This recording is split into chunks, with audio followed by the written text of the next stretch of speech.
在讨论什么啊？小蜜的生日快到了，你觉得我们送她什么礼物比较好呢？奶送坤啊。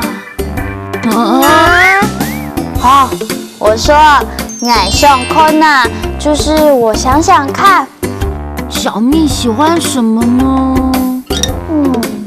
送后嘛。我说送后嘛，想好了没？我们应该送她可以用很久很久的东西。哎，点点这样讲很有道理耶。那我们大家再来努力想一想，想一想，你们送后嘛？到底要买什么比较好呢？亮亮点点，你们有钱可以买礼物吗？钱？没有哎。那怎么办呢？奶送坤啊！我知道了，你们两个可以合力做一张卡片送给小蜜啊，这样就可以了吗？当然啦，送礼最重要的是心意。画画可以吗？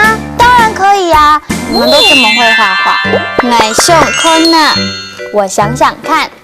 奶送坤啊，我想想看。考考你哦，彤彤姐姐，你知道为什么绿豆会变红豆吗？奶送坤啊，我知道，晒太阳晒伤了。不对，再想想看啊，奶送坤啊，那到底是为什么啊？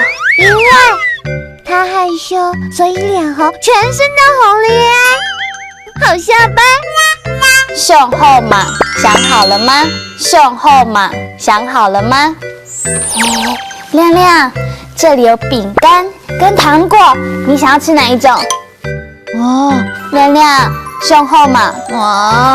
我没有办法决定了，彤彤姐姐，你帮我决定了。好，我决定，通通给我吃。奶送坤啊，送后嘛。2句客家话你学起来了吗？哈克乌姥姥，我们下次再见喽！张来了。